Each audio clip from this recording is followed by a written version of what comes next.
Welcome to the Transform Sales Podcast, where forward-thinking business leaders come to share their experiences and ideas, learn from each other, and amplify their results together. Hey guys, today we have another session of the Transform Sales Podcast Self-Software Review. Today we have a special guest, Hugo, co-founder and COO of Trigify, right? Trigify, yeah, correct. Trigify, awesome. So before we get started, the topic that we're going to discuss today is optimizing social selling with real-time social signals. But like I mentioned before we get started, I want you to have a little idea of what you guys are trying to achieve in the market, a little background, if you wish to share with the audience, just so that we can spice this up. Awesome. Very excited to be here. Hugo, so give us a little background of the company. How did it started? What solution are you trying to bring to the market? And a little background from yours.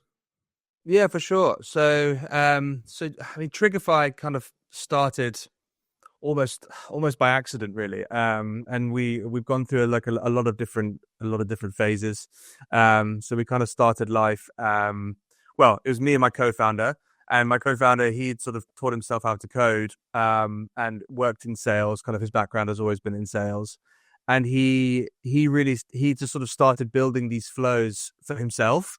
He sort of taught himself how to code and kind of started to pull APIs together, do data enrichment on his own back, scraping, this kind of thing.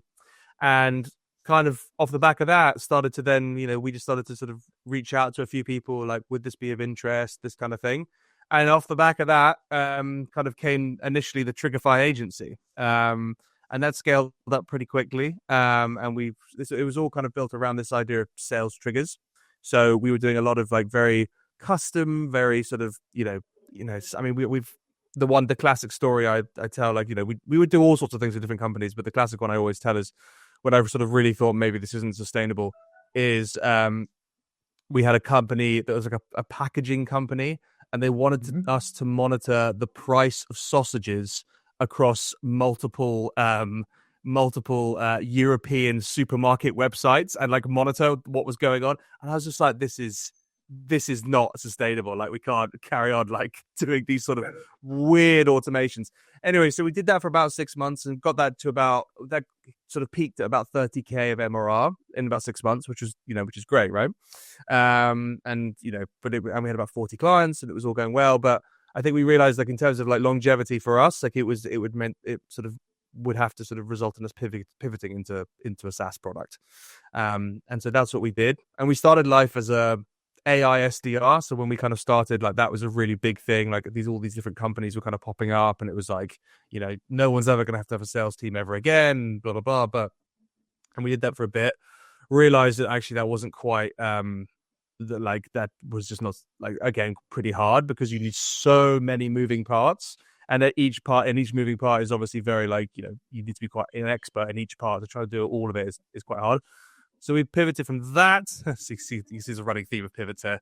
We pivoted from that into more kind of like list building and like data enrichment, still kind of based around this idea of sales triggers. So, but more typical, like classic sales triggers, I'd say. So more focused around like finding companies that are posting about jobs, finding companies that are posting or like had news articles about them, companies who had a new person in a particular role, etc.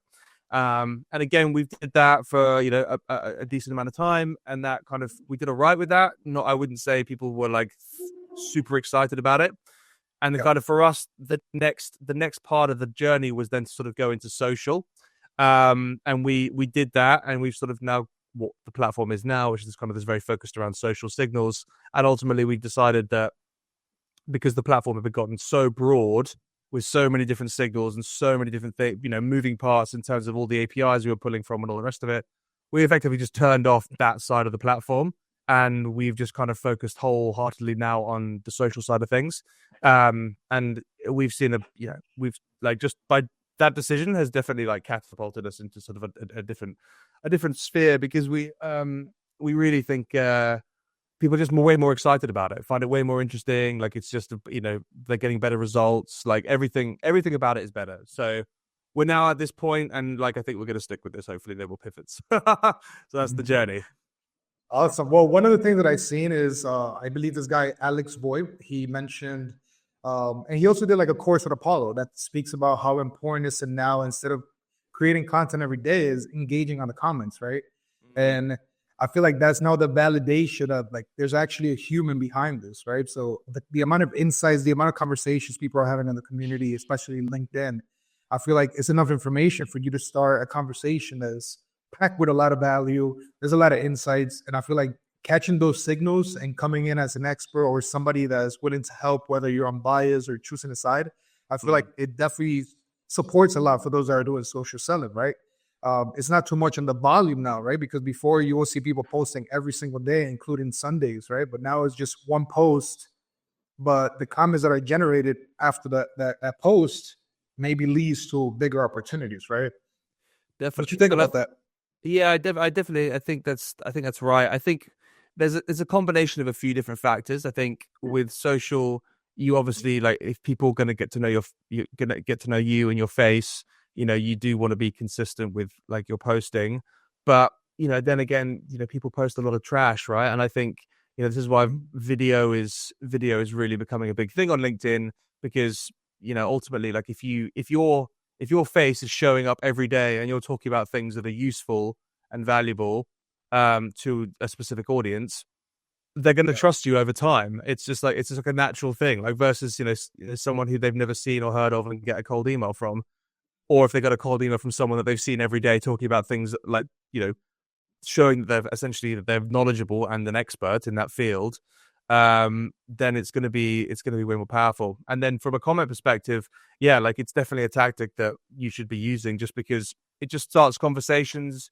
You get into the community, people get to know your name, people get to know your who you are. If you again bring value in the comments, people will be interested in that, and people then ultimately, it's a funnel at the end of the day. You do lots of comments. Some people are going to check out your profile, and some people are then going to come in and want to have a chat with you. So it's a combination of everything. Because also bear in mind, like doing one without the other is also difficult. Like if you if you're commenting a lot, but then they come to your profile, there's nothing on there. Well, then like it doesn't mean anything. Like you're just another commenter. But if you come, if they can come onto your profile and then you've got tons of content that's all about their problem or that industry or whatever it is they're supposedly an expert in. Again, it has weight. So it's just a combination of everything. And I think it's the good thing about LinkedIn in compared to like other social media channels, the classic ones we all know, Instagram, TikTok, that kind of thing. It's the number of people like posting on a regular basis is tiny. The number of people then using like video is even smaller, and then so it's actually not that hard to stand out because there's not that many people doing it, and for whatever reason they're not doing it. So it's a wide open opportunity, and it will get noisier, and people will latch on. But ultimately, like I still think it's pretty wide open, just because because of the nature of LinkedIn, and people think it's business, and you shouldn't do that, or whatever the excuses they come up with. But yeah, that's my two cents on it. Yeah, awesome. Thanks for sharing that. The two things that I think is very important is you mentioned something for a guy I look out to a lot, which his name is Chris Walker.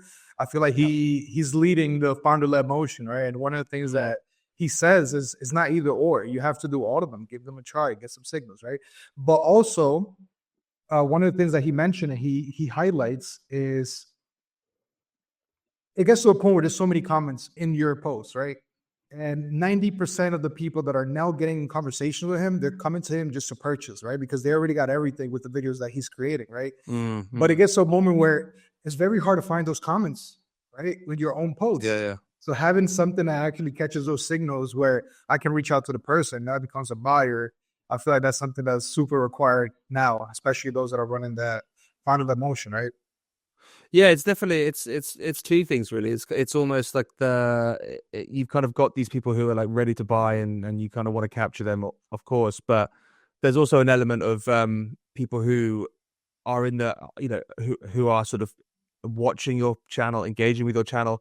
Like if you start to sort of warm them up with email and all the rest of it, it's kind of you catch them more middle of the funnel is what I'd say. Like it's you can kind of remove that whole cold element at the start. Mm-hmm. And like so some will be like right at the bottom, like they see a few videos, they get it, they're like, right, let's get in there. There's some that are obviously going to take a bit longer to nurture through and all the rest of it. But I would say especially if you're sort of doing the social selling thing, the content thing, and you're putting out stuff that's valuable, like you're just going to remove that really cold, like this is a random email from someone I've got no idea from, and you are going to start at a very different level. And it's definitely something that, our agency and then our product, etc., has kind of grown primarily from LinkedIn content. And so we know, and I used to, my co-founder has a bigger following than I do, but like I used to take the sales calls that he would have, so that he would come in through his page, and people would get on the call and they'd be like, right, I've seen all the videos, I get it, can you do this, this, and this? And like, yeah, we can do that. And okay, great, let's crack on. So it's just a different conversation. And it's it kind of blows people's minds, I guess, and it's a difficult thing to grasp, especially if you haven't grown up in the sort of social media area. But at the end of the day, the concept is still the same, right? It's people buying from people, and last week we were just at a conference last week, and the amount of the you just forget sometimes, because I work from home, and as do a lot of people, and so you forget that actually this face to face speaking to people, really them really quizzing you and all this kind of stuff. It just really is. It is a different level, and that kind of networking in person is still very important, despite obviously. Yeah, and ironically, I think it's going full circle, because it's like, thanks to AI, email is just sort of AI talking to AI, and it's so noisy, and we're kind of going full circle now, where it's like, oh, we have to go back to people to people selling, really, because actually everything else is so noisy and just I mean, it's difficult to cut through the noise with email, because there's so many users going out now. But I'm seeing a lot of companies going back to the fundamentals. Just have a conversation, right? Yeah, exactly. This technology is fun, but I feel like a lot of people are just focused on finding that silver bullet and not having those valuable conversations. Like, why are we here in the first place, right? Yeah, and it's pretty wild as well. Like I've really noticed it recently. Like the number of touch points to get someone over the line now, and I mean, I don't know if it's dramatically increased, but I feel like it just has. Like it was so prime. There was an email I got from a guy who had I'd done a cold email, and we had a bit of a conversation. He went cold, and then he emailed me back, and he'd basically he'd gone and he'd seen some content, he'd watched a webinar, he'd got on our YouTube channel, he checked out my and my co-founder's content. And then finally he emailed me back, and see, this was I've just got the email. We were speaking 3 or 4 months ago. And the other thing was, and the stand at the conference that was next to us, the founders he used to work for, they mentioned the name. Then he went and checked out all the stuff, watched the webinars. So it's just there's just so many elements to all of this to get a conversation going now. You just kind of have to do it. You just have to be everywhere. Just such a pain. Absolutely. Yeah. So it's it's a different world. And I would say that's something that also helped Cloud Test at a certain point. It's actually going to these events, meeting the people. Right? Sometimes it's there's so much automation. You don't really know if that person that you're having the conversation on LinkedIn is even that person, right? It could be somebody else managing the account. So meeting in person has definitely opened the biggest opportunities in Cloud Test. In terms of how we started, right? Yeah, it's very true. It's very true, actually. Yeah, it's a very good point.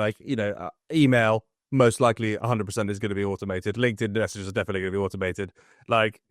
It's just bots talking to bots at the end of the day.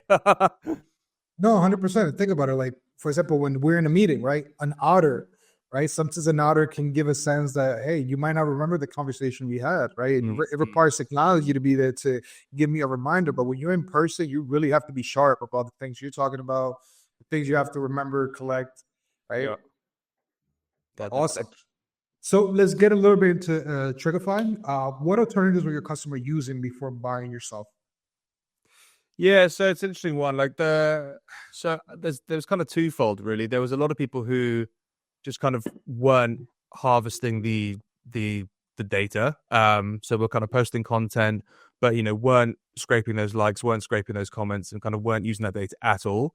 But wanted to, and I think that's been quite interesting, because they just haven't, because they're not maybe technically minded, because the alternative, which is the sort of the other what other people were doing, is you were using like Phantom Buster. Then you had to do that manually.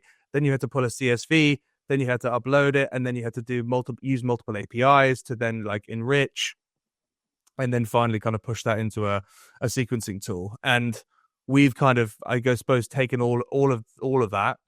So you can basically take a URL of any profile, whether it's a personal profile, not company yet, but that is going to change.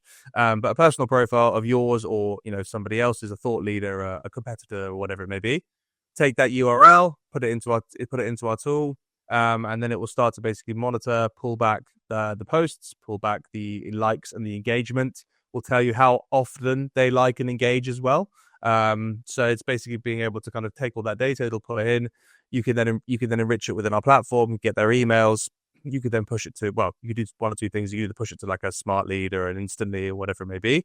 You could push it to a LinkedIn automation tool, or you could push it to Clay, which is what a lot of people do. And they like to, do whatever they want to do in Clay because they've got their own enrichment process or whatever it may be. And then from there, it goes straight into an outreach tool.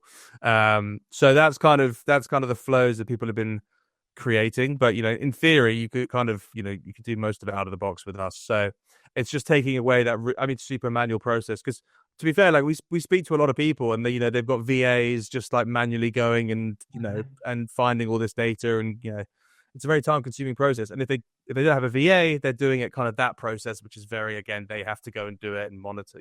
It's a pain, right? Most companies won't even have the luxury to have a VA, so they have the SDRs focusing so much time doing admin work, right?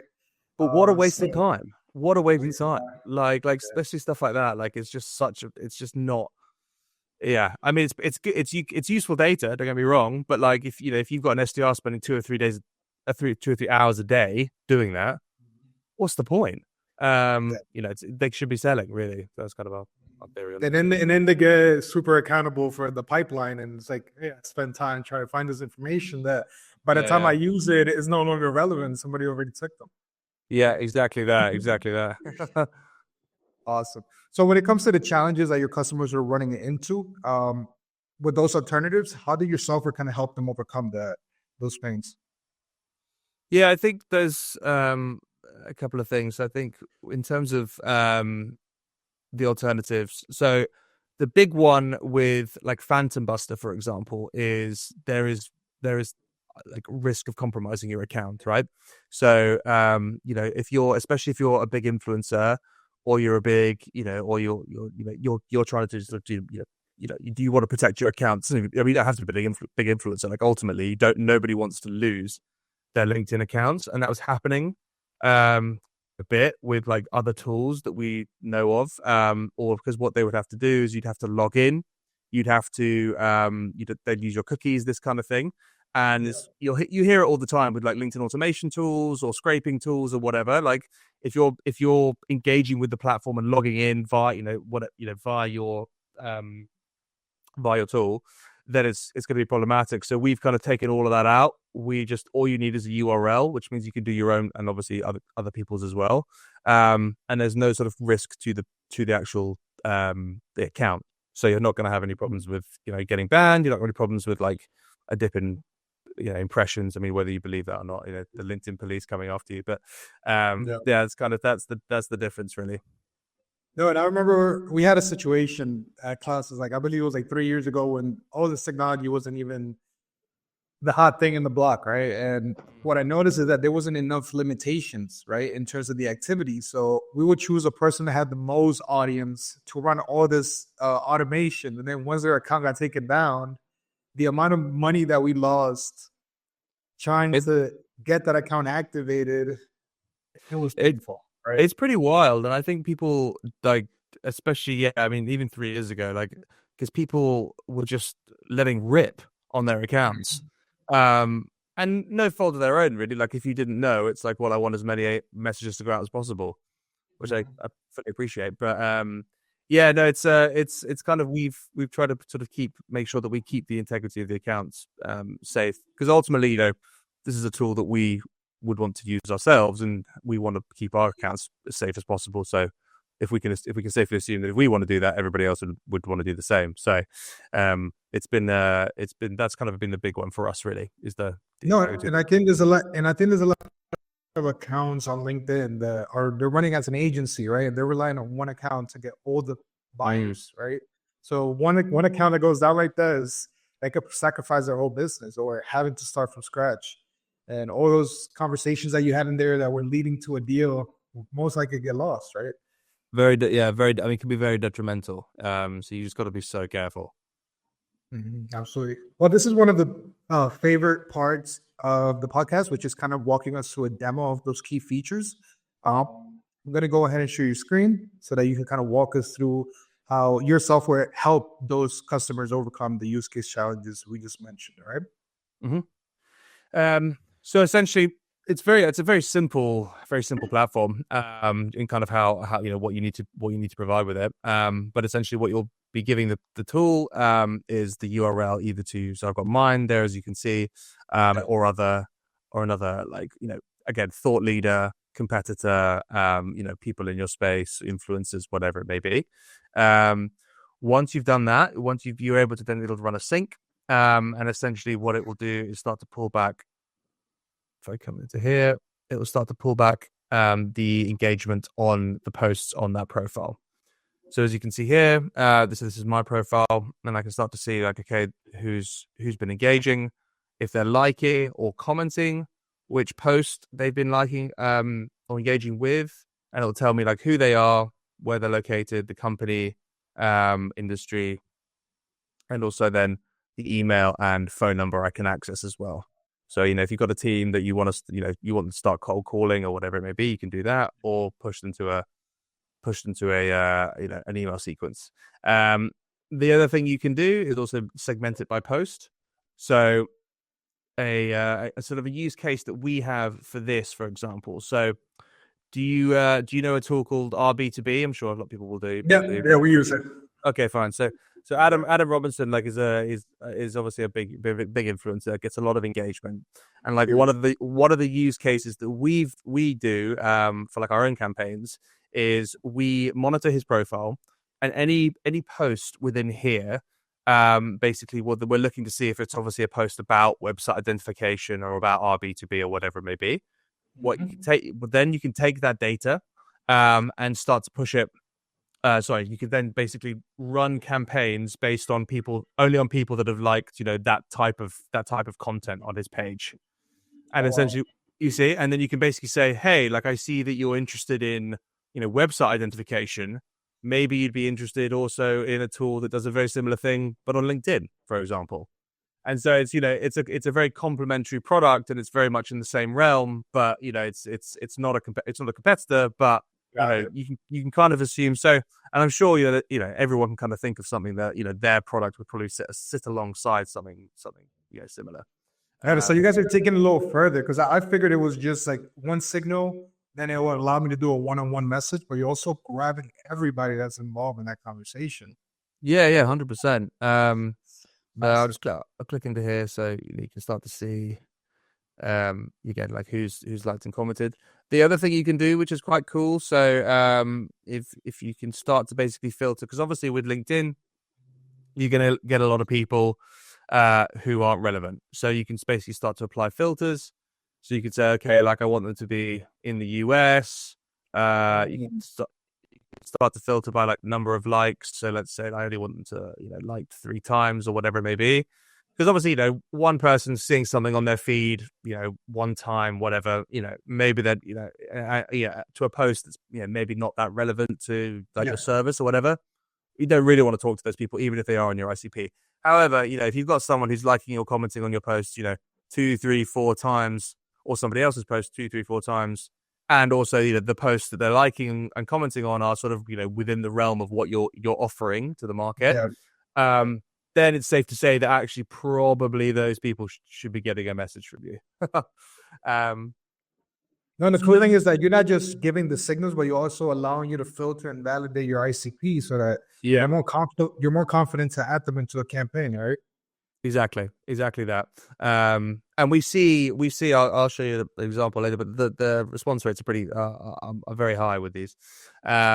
then the other thing, like I mentioned, so you can start to push it into different places to start to do outreach. So we're going to add more, but we're sort of working on lots of other integrations. But HubSpot, and then you could also have it going into Smart Lead, HeyReach.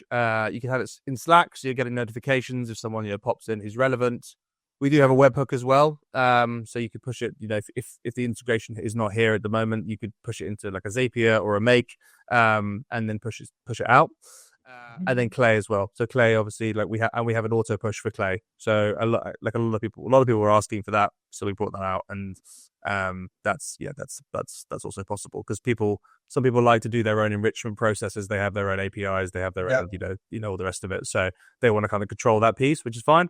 So we can offer that as well within Clay.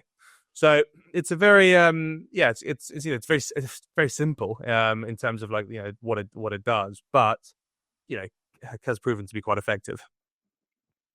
Great. This is great. It's awesome. Very clean.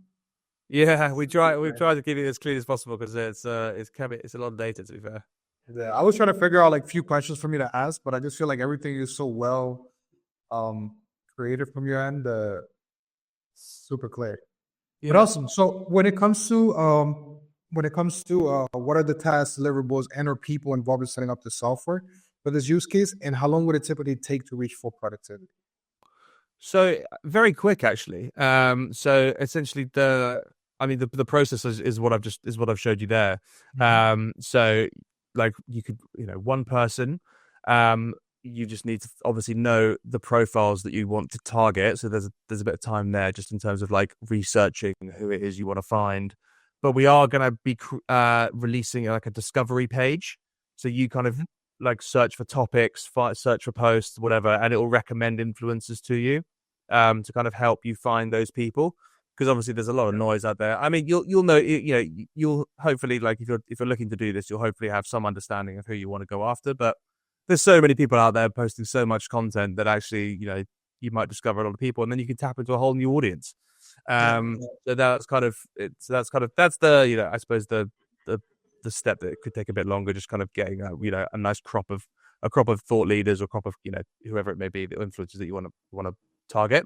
But then from there it's pretty straightforward. So you add the profiles as you saw. It will do the sync can take like up to an hour sometimes, depending on how much content there is, because obviously a massive account would take a bit of time. And then what you'll do in the setup process as well is you'll basically be like say how often you want to be monitoring and how often you want to be pulling data in. But once you've kind of done all that, then it runs on its own, and you don't have to, like, if they do a new post, you don't have to go in and like search it again, etc. It'll just pull that post in, it'll start pulling the engagement in, and if you've got an integration, it'll just push it then straight to Clay or straight to wherever you want to go. So that whole flow could essentially just be running in the background for you, kind of fingers crossed, getting you lots of meetings. So in terms of a time frame, how long do you think it will take me to be fully set up in your tool? I would say about an hour. Awesome. Maximum. Like if that's with the sync process as well. The actual setup time, if you have the URLs, 5-10 minutes. And then sync time on top of that, basically. If you're doing the integrations and you're getting the webhooks and all that stuff, I would say but if you've got all that information, 5 to 10 minutes.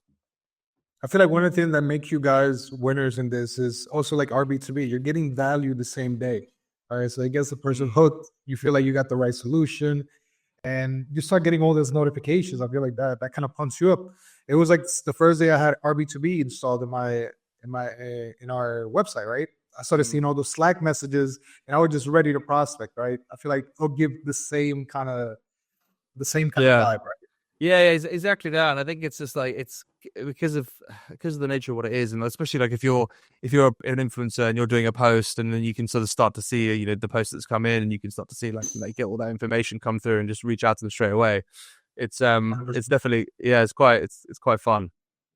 Awesome. So one of the questions that we get asked a lot is when it comes to your customer success or customer support channels, what does that look like? What channel tends to be the quickest one for you to support, chat, get on a call, or how do you guys pretty much do it?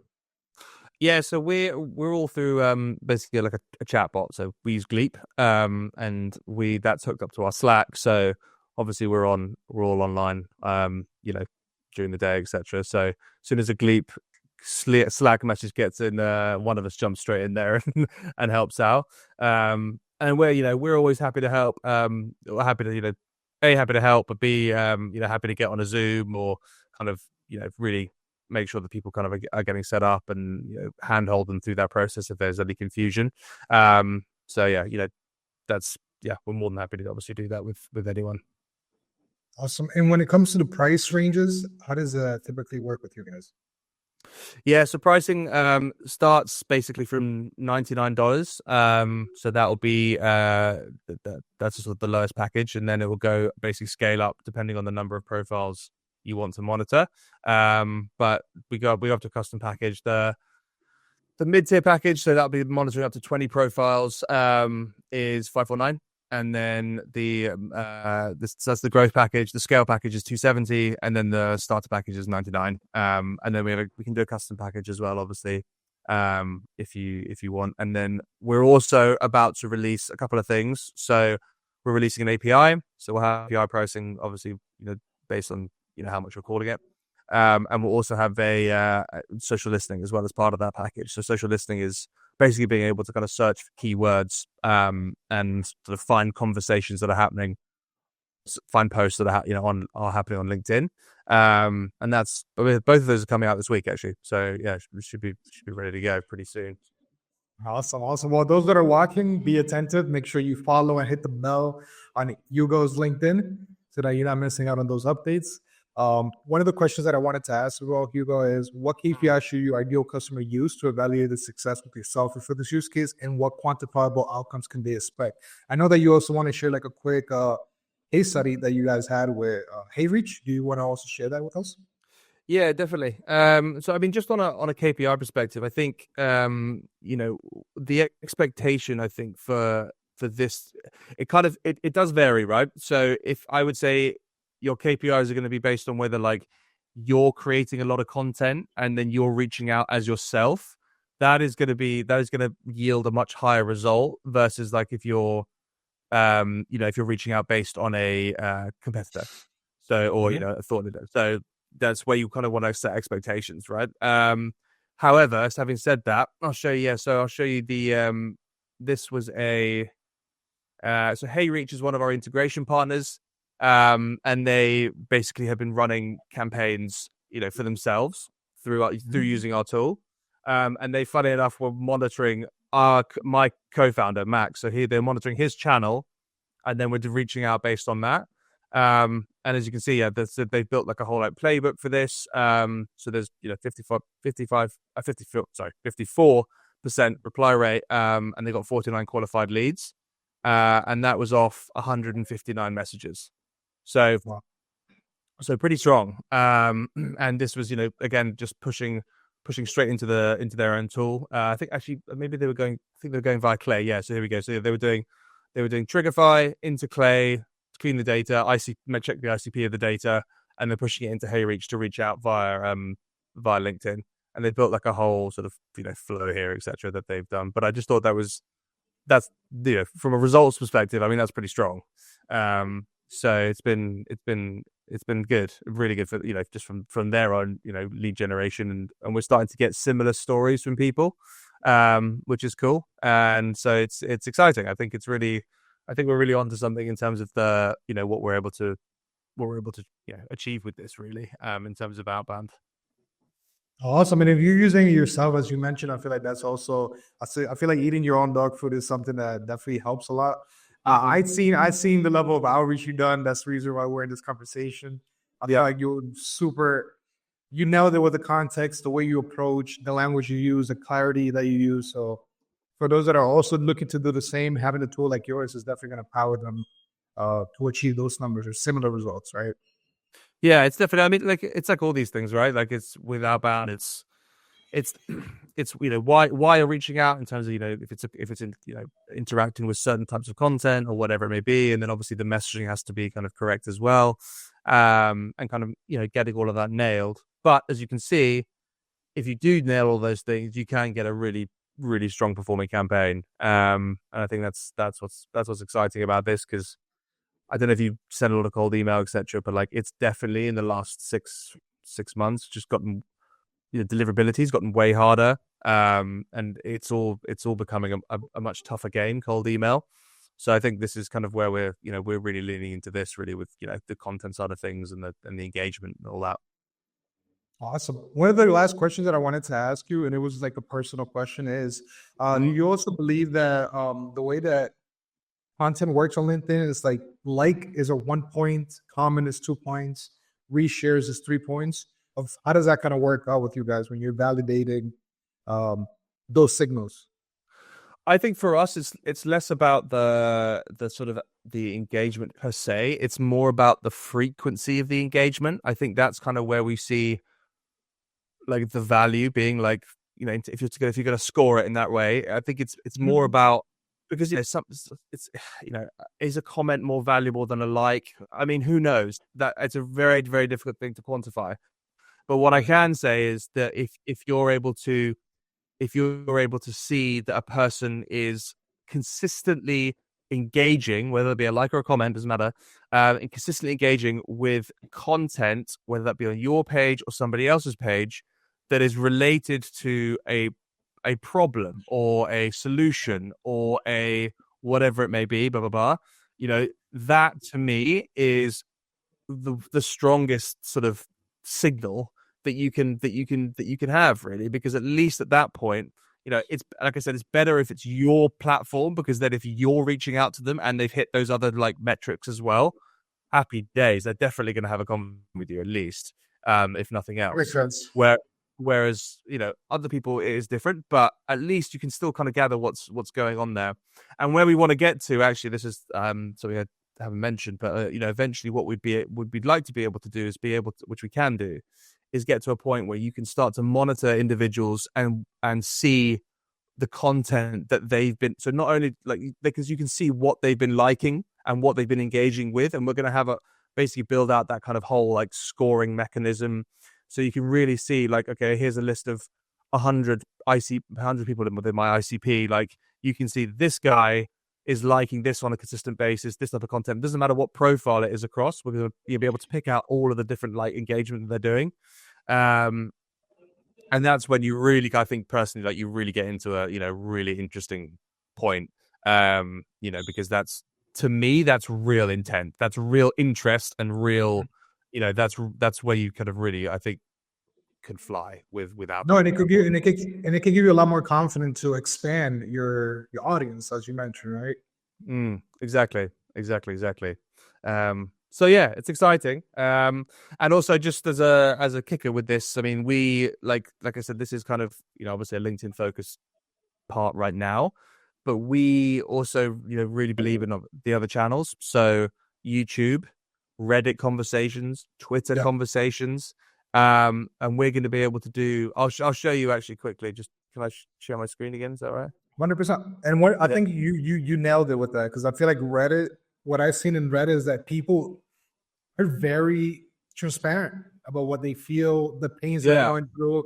Right? They're not so limited of what people are going to say. It's like, this is the place where I really got to let out what I feel, and I feel like you're getting those signals is strong. Right?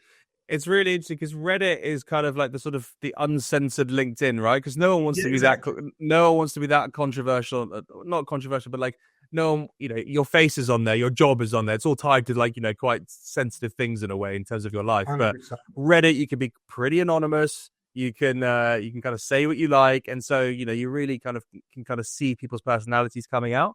The challenge, obviously, is from an outbound perspective, it's like, how do you reach out to those people? Well, you can't really, because it's not linked to it's not a LinkedIn, which is why that for us, this is where the listening part comes in. This is what I'm going to show you. So it's being able to kind of, and this is still working with still in beta, as you can see up here. But it's basically being able to kind of find conversations that are taking place on Reddit, on LinkedIn, etc., and then you can start to jump in and be part of those conversations. So what you'd be able to do is essentially like, enter a phrase up here, and then it would start to basically pull the post, etc., that are and the profile, and really kind of pull all that information in. And then you can start to then jump in, you can see the post, and then you can jump in there and start to have conversations and just become part of that chat. And then ultimately people are going to become interested off the back of that. If you're able to offer a solution in a natural way. So that's kind of where we're going. I mean, you can probably hear there's quite a lot of roadmap going on, but it's all there, I think. And I think it's, if we can really crack this nuts, I think it's going to be really, really interesting, just for outbound as a whole. No, I agree. I agree. I think this was great for you to share with us, and obviously I appreciate you sharing this beta feature. I would like to try it myself. I would like to definitely try it myself. Is there anything else you wish to share with the audience? I think just in terms of it's sort of a slightly wider I guess point, but if you're, and it's not so much our tool, but just more of a sort of a commentary around a kind of LinkedIn. I mean, like I said, a small percentage of people really post on LinkedIn, but if you can really, from a business perspective, get yourself posting and really like create stuff that's not just, hey, I'm at a conference. It's like, interesting stuff, and get your team to do it as well, and kind of create that that speaker phone, on social for yourself. It can really have a transformative effect on your business. And it's a bit awkward and it's a bit cringe at first, but like once you kind of get over that, it really can be like incredibly powerful. And I really think social selling and content and video, I really believe in video. So all of those things I really think is the future. So if you're an AE, or if you're a founder, or whatever it may be, like it's just you have to do it now. And it's interesting. It's just funny. The sort of the pushback is still there. I just think it's just, it's just, you just can't get away from it anymore. And most people know that, but it's in a B2B setting. I think people still it's still a bit dry. But you can and you can have a personality on LinkedIn. You can, I do these videos and I'm in this colorful shirt that I always wear and all the rest of it. Like you can be a bit fun, and that's kind of what makes you interesting. There's a cold caller. I don't know if you've seen him, but he wears like a yellow waist jacket and yellow sunglasses. Yeah. Him, but like you remember that guy, like it's hard to forget. Exactly, and because there's barely, on TikTok, that's nothing, but like on LinkedIn, that's like wow. So it's not hard to do. And if you've got a bit of a personality, you've got a bit of, it could all come out on social. 100%. So that's kind of my 2 cents on it, really. And yeah, you can kind of, and if you do that and then want your engagement, come to Trigify. Absolutely. Oh, this is a great session. I definitely appreciate you being in this podcast. For those that are watching and wish to optimize your social selling with real-time social signals, this would be the perfect place for you to start. If you're not doing it, if you're struggling doing this manually, you have Hugo and his team to support you, educate you, and obviously they're creating a lot of content. So those that don't wish to buy yet, just to see how it works, feel free to go to his LinkedIn profile. Is Hugo, co-founder of Trigify. Make sure you hit the little bell at the top right so that every post that comes in, you're the first one to watch it. And I feel like that would definitely get you a little further in understanding how this tool works and how you can be successful with it, right? I will leave the link on the description below. So for those that want to try the tool, feel free to. And my man Hugo, thank you so much for your time. Perfect. Thank you, Dave. Cheers. Cheers.